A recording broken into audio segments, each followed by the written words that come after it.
hoy tenemos una entrevista a dos caballeros que nos van a ayudar a comprender más de una situación que todo el mundo sabe, pero que ellos saben más. Ellos conocen los intríngulis de un problema gravísimo de violación a los derechos humanos que se presenta en la República Dominicana. Yo pienso que en muchos países de América Latina, pero vamos a centrar el caso acá. Rodolfo Valentín Santos es director nacional de Defensa Pública y Manuel María Mercedes es presidente de la Comisión Nacional de Derechos Humanos. Hace aproximadamente un mes, a raíz de la muerte de David de los Santos, la Procuradora General de la República, Miriam Germán, impartió una instrucción general a los fiscales de todo el país para que velaran por la integridad física, psíquica y moral de las personas que estaban detenidas por la Policía Nacional y otros organismos de seguridad del Estado. La encomienda era investigar y reportar a quienes violaran a los derechos humanos y a los derechos ciudadanos. También la Defensa Pública hace aproximadamente un mes o 3 semanas sacó un informe en donde hablaba de las condiciones terribles en las que viven o malviven, si eso se puede llamar vivir, la mayor parte de los privados de libertad en la República Dominicana, algo que hemos podido constatar incluso de manera personal en algunas cárceles del país. Están, caballeros, ustedes con nosotros. Gracias por acompañarnos. Muchas gracias, muy buenos días a todos. Bueno, y además de eso es un honor para nosotros compartir. No, el honor es todo nuestro. Rodolfo Valentín Santos, vamos a arrancar por ese informe que aunque ocurrió hace 3 semanas y que abordamos acá en Despierta con CDN, se mantiene. Queremos saber si después de su publicación ustedes han recibido algún tipo de llamado, si se han establecido reuniones o algún tipo de comunicación para que esta realidad en la que ustedes hablan pueda empezar, aunque sea a cambiar. Fíjate, desde el Poder Judicial y Procuraduría General de la República, quienes fueron también convocados, ¿no?, a la presentación de este informe, se han comunicado con la Oficina Nacional de Defensa Pública para realizar el proyecto y mejorar las condiciones carcelarias en República Dominicana. Y de hecho, nosotros, además de la presentación de ese informe en sentido general, ya habíamos realizado informes de hallazgos en los centros carcelarios de privados de libertad con enfermedades terminales, una gran cantidad de ciudadanos privados de libertad con fianza de 500, 1.000 y 2.000 pesos, y además de eso también ciudadanos con situaciones mentales, enajenados mentales, privados de libertad, que lo que la norma demanda es una medida de seguridad y un tratamiento para estas personas. Independientemente de ese informe, los defensores públicos y la Comisión de Cárceles todos los viernes visitan las cárceles, todos los viernes. Y no solamente las cárceles, también los destacamentos. Y permanentemente denunciamos lo que a cada rato nosotros encontramos. Ustedes saben que hay 19 cárceles tradicionales y se traducen tierra de nadie esas cárceles. Cuando decimos tierra de nadie, son cárceles que no han entrado al nuevo modelo, a los centros de corrección y rehabilitación. Y allí, lamentablemente, la dignidad del ser humano no vale un centavo en esas cárceles tradicionales. Y este informe que nosotros producimos como Defensa Pública revela una realidad que la gente sabía de referencia y solamente se daba cuenta cuando pasaba un motín, cuando incendiaban alguna cárcel, solamente pincelada de lo que pasaba dentro de las cárceles. Pero en esta ocasión, a diferencia de otros informes que la Defensa Pública había producido, en esta ocasión nos permitieron tomar fotos, videos, entrar a lo más recóndito de estas cárceles. Y a partir de ahí, entonces, decidimos revelar todos los hallazgos que encontramos en todas las cárceles a nivel nacional. Y de hecho, no solamente el informe devela y revela los hallazgos crudos, de manera directamente crudos, sino que también la Defensa Pública realiza recomendaciones a la Procuraduría General de la República y a su dependencia, la Dirección de Prisiones, igual al Poder Judicial, porque el Poder Judicial tiene un staff de jueces de ejecución de la pena que no son jueces para estar inmóviles, en sus tribunales o en su despacho, en sus oficinas. Son jueces que deben obligatoriamente, permanentemente visitar las cárceles y revisar el tratamiento, si se está cumpliendo el respeto a la dignidad y los derechos fundamentales de estos privados de libertad.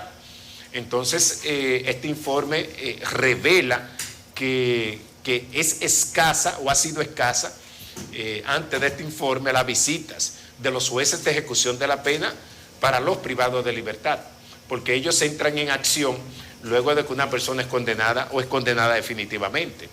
Pero las constantes violaciones manda a que este equipo de jueces entonces accionen en ese sentido. Y esas son las revelaciones que presenta el informe que ha producido la Oficina Nacional de Defensa Pública. Manuel María Mercedes, de la Comisión Nacional de los Derechos Humanos. El editorial de hoy del Caribe se llama Descreimiento. Eso es de la lucha anticorrupción. La gente dice, no, hombre, no. Pero con la cárcel le pasa lo mismo y con el sistema penitenciario. Después de ese informe, el asesor honorífico del Poder Ejecutivo en esa materia dice que eso no es prioridad del gobierno. Entonces, ¿qué se puede esperar? Bueno, antes de entrar ahí, yo asumo totalmente el informe de la defensa pública, porque yo viví 2 años en prisión sin orden. ¿Por qué? Porque yo hice una maestría en administración penitenciaria y todos los días yo tenía que ir a un centro de privación de libertad. Yo viví en carne propia lo que ese informe dice. Resulta que nosotros con un aliado como la defensa pública, bueno, ha puesto al desnudo lo que es el sistema penitenciario en la República Dominicana. Pero quiero agregarle que no solamente es el viejo modelo, porque en el 2001, con Hipólito Mejía y un grupo que teníamos pasión por el sistema penitenciario, iniciamos la ruta de establecer el nuevo modelo. Hoy yo debo informarle que el nuevo modelo se encuentra en picada, al punto de que va tan en picada que si usted me pone del 1 al 10, yo le digo que estamos en el 4, hacia abajo, que hemos bajado del 6 al 4. Y eso, si la mano poderosa del Señor no mete su mano, eso va a pasar peor que lo que hoy está pasando en los 19 centros de privación de libertad. Nosotros acabamos de entregarle un informe a usted de lo que nosotros vivimos en Baní. Yo ni quiero decirlo porque lo viví y estuve ahí y la situación sigue igual, con el agravante de que no hay espacio para que la Procuraduría escuche a las instituciones, no sé si a la defensa pública, porque su vocero está aquí, pero a los derechos humanos nosotros no tenemos acceso, ni lo queremos tener. ¿Por qué no queremos tener acceso a la Procuraduría? Bueno, porque nosotros realmente estábamos en una mesa penitenciaria que elaboró una ruta en la que el 2023, y el presidente lo sabe, y lo sabe el asesor, íbamos a culminar con la reforma penitenciaria. ¿Qué pasó? Que eso lo echaron desde la Procuraduría en el zafacón donde van a parar todas las propuestas que se le hacen. Yo lo digo responsablemente. Entonces, pero vamos más lejos ahora, por donde empezó. ¿Qué ha pasado con el comunicado de la Procuraduría y la visita a los destacamentos? Nosotros tenemos los derechos humanos también presencia en la mayoría de los destacamentos y eso es palabra. Y como dicen en los barrios, mucha espuma, poco chocolate. A mí me gustaría que saliéramos solamente allá a Cristo Rey para que ustedes vean cómo amanecen esos destacamentos y lo que ahí se hace. Y las intervenciones que todos los días tenemos que hacer la Comisión de los Derechos Humanos y los fiscales, muy bien. Eso fue un comunicado, ¿verdad?, que establecía normas dentro de los destacamentos y que los fiscales no iban a volver, es decir, físicamente a las oficinas, pero iban a tener que estar ahí el día, las 24 horas. ¿Se está cumpliendo eso? Nosotros no lo sentimos como derechos humanos. Si ellos lo sienten, muy bien, pero esa es la situación. Entonces, no hay posibilidades en los actuales momentos y por eso le hemos dicho al ciudadano presidente Luis Abinader que debió haberse casado con la gloria, pero no se va a casar con la gloria porque real y efectivamente él mismo abandonó el plan estratégico que nosotros habíamos elaborado para que en el 2023 más lejos, eso lo va a reelegir a usted si usted concluya con eso. Un programa con todos los centros, con todo en la comisión penitenciaria de la que yo formé parte. Entonces, cuando uno ve eso, ¿qué nosotros hicimos? Nos retiramos igual que Roberto. Roberto tenía un año que se había retirado de la Procuraduría General de la República y ahora tuvo que tallar porque ante el deterioro de lo que él mismo había construido, no le quedó otra alternativa que hacer la denuncia que ha formulado, que es una denuncia real y lo sabe. Entonces, perspectiva de solución al problema penitenciario, este año no lo hay. ¿Por qué? Yo visité al director, al ministro de la Vivienda, y yo salí de ahí, que tuve que irme, escúcheme, pero debo decirlo como lo siento, yo me fui a acostar para mi casa, un hombre que es combativo, deprimido, porque se han tirado la bola en materia de las construcciones para resolver el primer problema de la parte penitenciaria y que estaba diseñada con un técnico que contratamos, la Procuraduría General de la República, y hasta el contrato no se lo quisieron renovar y por eso mandan todo eso al zafacón. Y yo lo digo y ellos lo saben, porque yo lo sé y yo estaba ahí. Entonces, ¿qué resulta? Me dice el ministro, bueno, doctor Mercedes, eso ahora va para un presupuesto complementario que va a llevar el gobierno en el mes de julio. Hay que esperar que el Congreso termine y después hay que volver esa obra al concurso. ¿Habrá solución en el 2022? No. Y el 2023 yo lo dudo mucho porque no hay esa voluntad política y un decreto, el 456-2021, que estableció la ruta, eso también se fue a parar en el zafacón de la Procuraduría y en el zafacón de la Consultoría Jurídica y en los archivos de nuestro distinguido encargado, como le denominó a Roberto. Eso se quedó ahí. Entonces, hermano Nelson, Yulisa, no hay salida al sistema penitenciario y cada día más que pasan, los problemas ahí son graves, pero graves, de violación de derechos humanos, que ya uno no sabe dónde acudir. Justamente de eso les quería hablar a ambos, porque ambos tal vez tienen mucho que decir. Para Rodolfo, Valentín, ¿cuántas veces han denunciado ustedes como Defensoría Pública lo que pasa en las cárceles, la violación de derechos humanos, cosas que yo sé que ustedes encuentran de manera flagrante y tienen que verlo todos los días porque están todos los días en las cárceles? El señor Roberto Santana hizo una denuncia que cuando nosotros la escuchamos ciertamente no nos sorprendió, porque todo el que conoce el sistema carcelario sabe cómo funciona. Lo diferente aquí es que él ha llamado las personas no por sus nombres, sino por sus cargos. Y son personas que están ahí. Y uno no escuchó, quizás de manera extraoficial, uno puede haberse enterado de cierto movimiento, de una visita a la policía, de que estaba molesto la persona que ocupaba ese cargo, pero de manera oficial no se hicieron movimientos desde la Procuraduría General, que es la supervisora inmediata de las cárceles, aunque yo sé que ellos quisieran que le quitaran ese muerto de encima, y tal vez tendrían razón en quererlo, pero eso parecería que pasó sin pena ni gloria. Y uno se pregunta, si hubiésemos dicho eso de una persona anterior y dijéramos, el director general de prisiones anterior recibía 7 millones de pesos semanales o diarios, no sé cómo era, o el jefe de seguridad de la cárcel de La Victoria recibía 7 millones de pesos semanales o diarios, lo que fuere, ¿qué habría pasado? Pero estamos hablando de personas que están en ejercicio, estamos hablando de una denuncia que se hizo con toda la responsabilidad y la respuesta fue, bueno, si él tiene algo que ponga la denuncia, que se querelle, o por qué no da los nombres. ¿Qué sintieron ustedes que viven de manera permanente lo que sucede en las cárceles del país?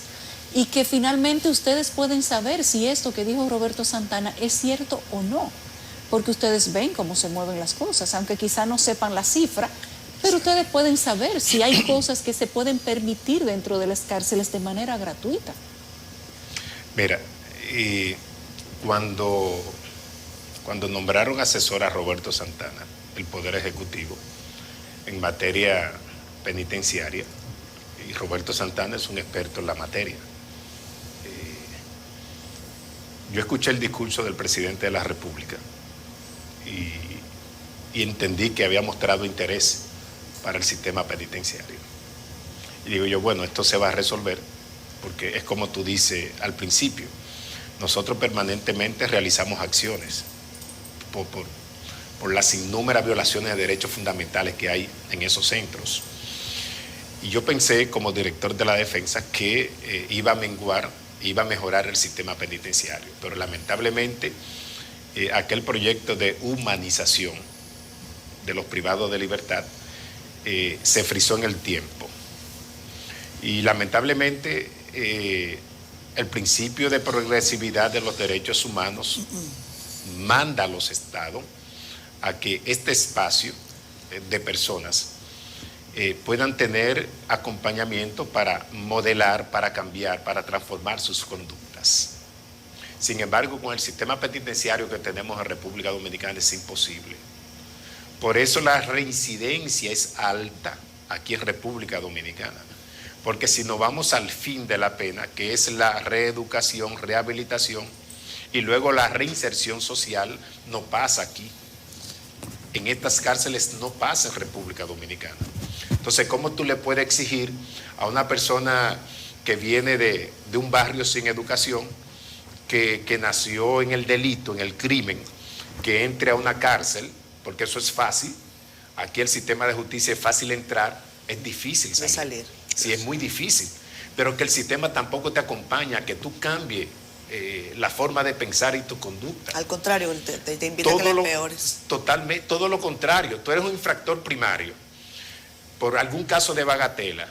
Oye, y tú llegas y el sistema no te ayuda a tú cambiar tu conducta.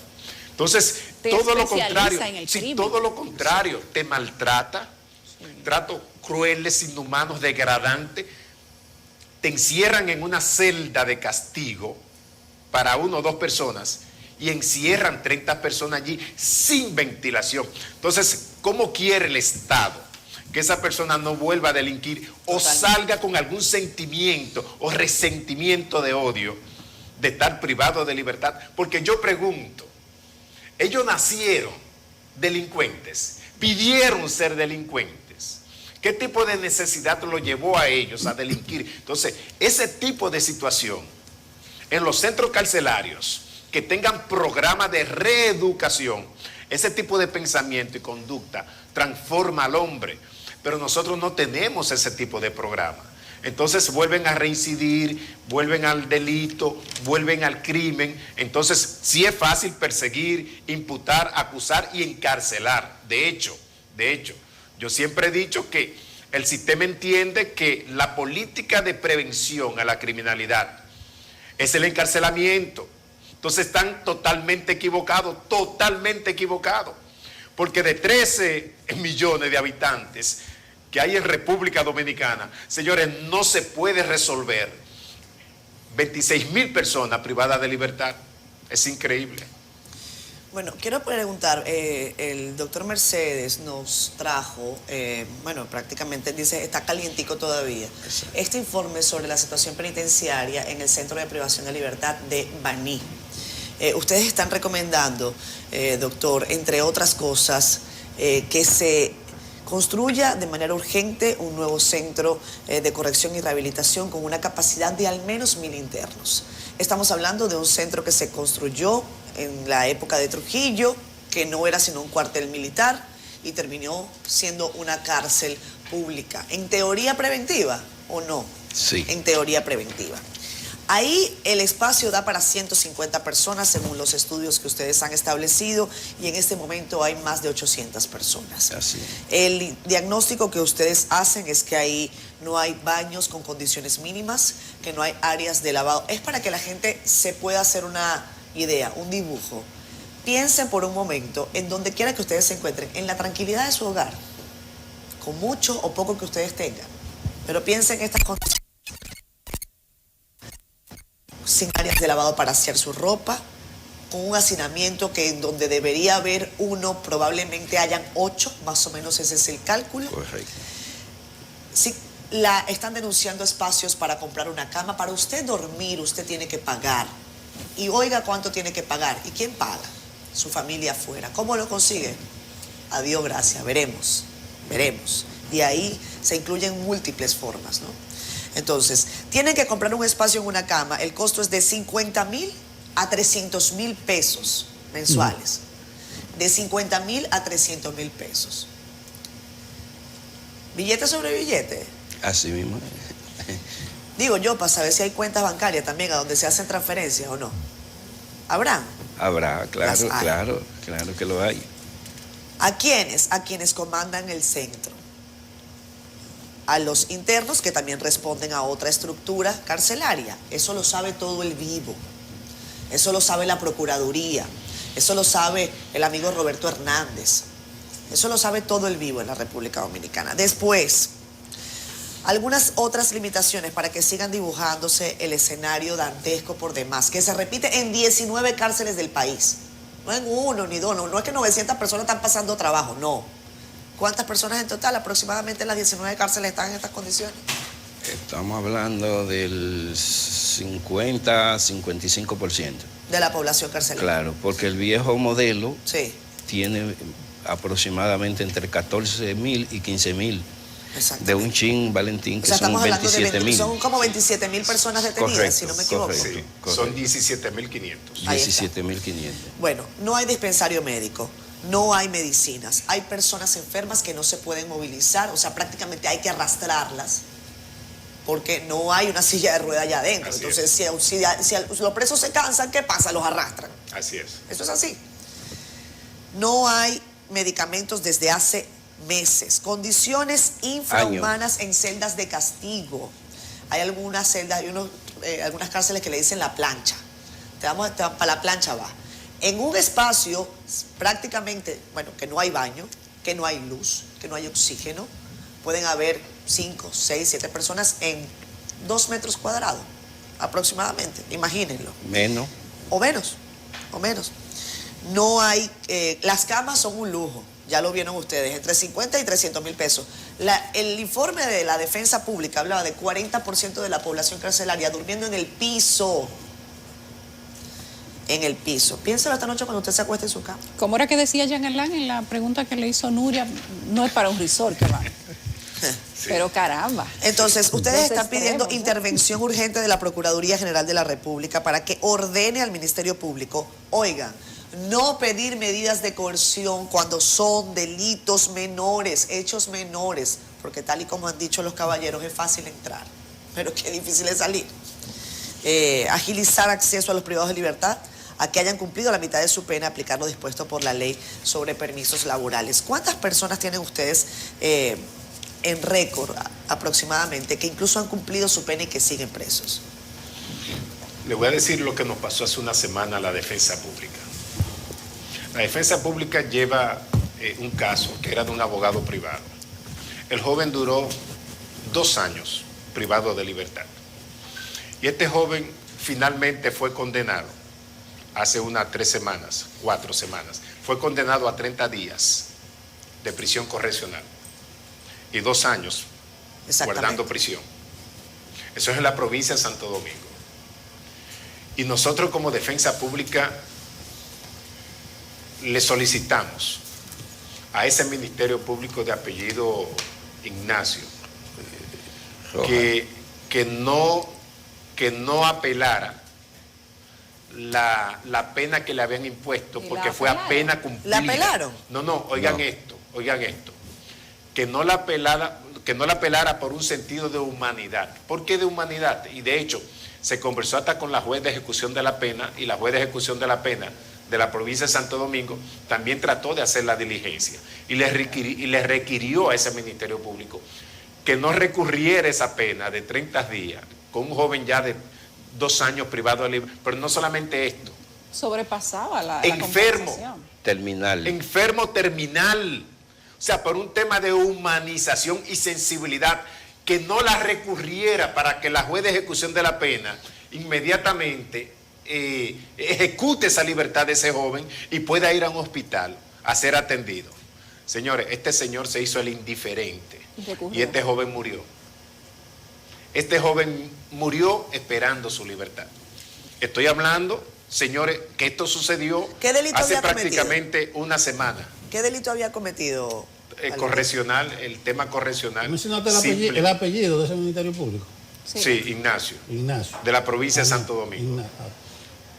Y nosotros denunciamos eso a la Procuraduría General de la ¿Y cuál es la República. respuesta de la Procuraduría? Todavía no tenemos la respuesta de manera pasa directa. por una investigación primera. También, sí, también lo notificamos. Como la de esa la denuncia. Victoria también, que estamos en investigación. A la dirección de prisiones también lo notificamos. Bueno. Porque esto no puede seguir sucediendo, esto no puede seguir pasando. De hecho, también hace 2 semanas, oigan como que, ¿qué está pasando? También en los destacamentos, ¿qué está pasando? Hace unas cuantas semanas van 2 investigadores de la Defensoría del Pueblo a la Oficina de Defensa Pública requiriendo un defensor público. Señores, resulta que a un joven lo detienen el martes. La policía lo detiene el martes y lo lleva detenido a ese destacamento. Y allí hay un ministerio público. Eso es el martes. Los jóvenes se presentan el viernes, los investigadores del Defensor del Pueblo, pero comprobaron que el martes en el libro tenían entrada. Este joven tenía entrada en este destacamento. Y todavía el viernes no le habían presentado ningún tipo de requerimiento de medida de coerción. Y ustedes saben cuál fue la respuesta de ese ministerio público, del que está ahí, en Cristo Rey, que cuando él llegue el lunes, él habla con ellos. O sea, con esos abogados, los investigadores del Defensor del Pueblo. Y nosotros inmediatamente nos activamos. Y ustedes saben que la acción de habeas corpus, cuando el privado de libertad está de manera arbitraria detenido o han excedido las 48 horas, nosotros inmediatamente realizamos un habeas corpus y se puso en libertad inmediatamente a esta persona. Pero señores, así andamos. El grado de insensibilidad que tienen estos operadores del sistema está llevando a la máxima autoridad, yo creo que a la desesperación, porque incluso con esta línea que produjo la Procuradora General respecto al trato de los privados de libertad, señores, tampoco lo están respetando. No lo están respetando. Entonces yo pregunto, hay que esperar que pasen estas desgracias, que le pase a David, que sigan existiendo otros David. Rodolfo, pero pasa una cosa aquí. Si ya hay una disposición de parte de la autoridad máxima de todos los ministerios públicos y no se cumple, entonces hay algo que hay que revisar. O hay un tema en la cadena de mando, o hay una sublevación, o hay un interés quizás objetivo de hacer un daño, o estamos frente a una población ministerial que se ha graduado pero desconoce las leyes. Pero algo está pasando, porque eso no puede ser simplemente me da la ganariamente, o tenemos sicarios al frente de las fiscalías. Yulisa, el gran problema que tenemos nosotros en este sistema es que no existe régimen de consecuencia. ¿Y tú sabes por qué no hay régimen de consecuencia? Porque parece que los privados de libertad o las personas detenidas o en conflicto con la ley no le duele a nadie, ni le suma a nadie. Entonces yo he llegado a creer y a pensar que es que las autoridades no ven como seres humanos, como personas, a esta persona que resultan detenidas o privadas de libertad, o que solamente le duele la privación de libertad cuando se trata de una persona muy allegada o cerca, pero un tercero se hacen indiferentes. Y una constitución que tenemos, señores, que en más de 7 textos habla de que el Estado, la República, la Constitución, se basa, se fundamenta en el Estado, en el respeto a la dignidad de los seres humanos y el respeto a los derechos fundamentales. Pero esto no existe cuando se trata de un tercero ante las autoridades. Entonces yo creo que hay que trabajar, educar, sensibilizar a los operadores del sistema, porque están totalmente indiferentes ante este tipo de situación. Porque le digo, hasta la saciedad hemos tenido, Yulisa y Catherine, hemos tenido decisiones de amparo a favor de los privados de libertad por ese estado extraordinario de hacinamiento que hay dentro de las cárceles. Claro. Ustedes recuerdan, hace como 3 meses, Dirección de Prisiones hizo una requisa, un cacheo en la Victoria, claro, y encontraron de todos. Sí. Entonces, ¿cómo es posible que lo básico, señores, lo básico, lo esencial, lo básico, usted tipifique esa situación como privilegio. Yo estoy hablando de un abaniquito, Pero tú sabes lo que ante yo sótanos. pienso. ¿Tú sabes lo que yo creo? Yo creo que faltaba dinero.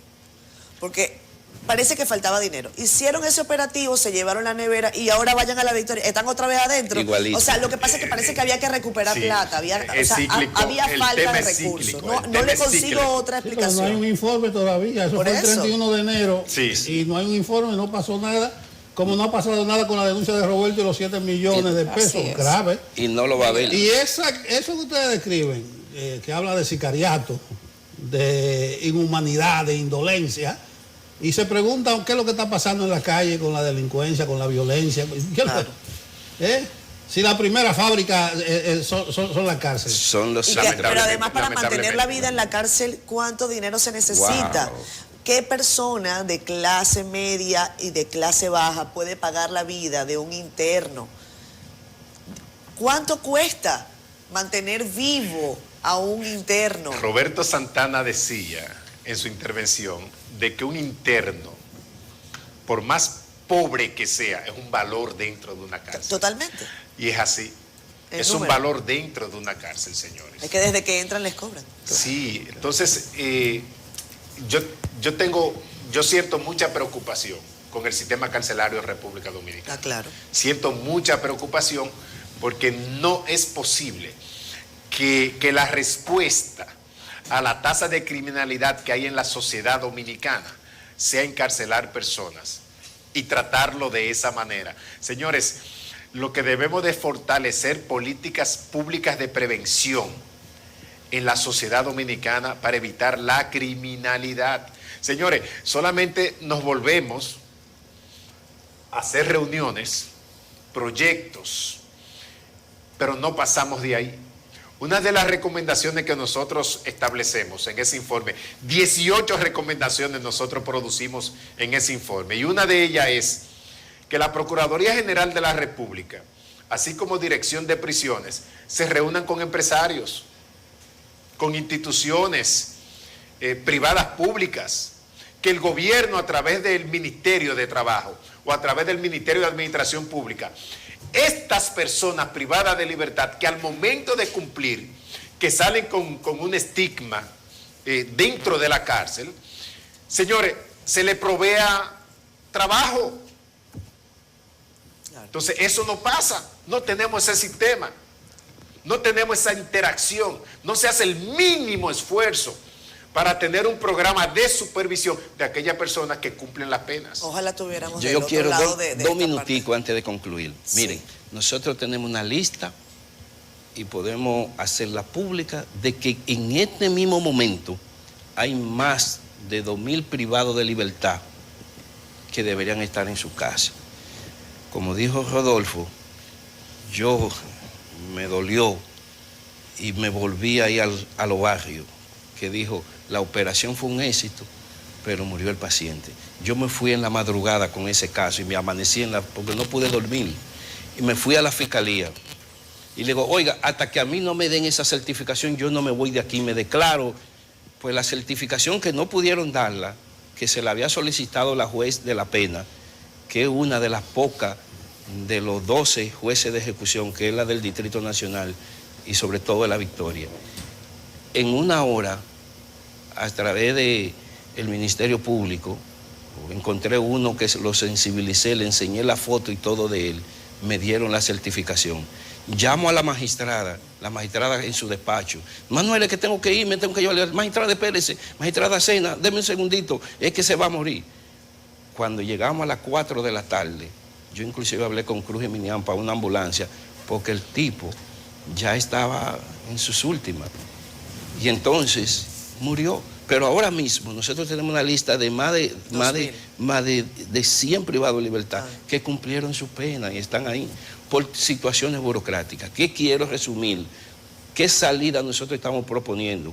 5, aparte de la que ha planteado la Defensoría Pública, la Defensa Pública, que nosotros la sumamos. Primero, es urgente sacar a la policía de los 7 centros penitenciarios que ellos están ocupando, porque son los principales violadores de derechos humanos y que en consecuencia se vayan a su orden público y a combatir la delincuencia que hoy nos afecta, primero. Segundo, que el sistema penitenciario correccional conforme a la ley 111-21 hay que quitárselo a la Procuraduría, pero con urgencia, y eso la misma Constitución en el artículo 169 dice que sí que se puede administrativamente.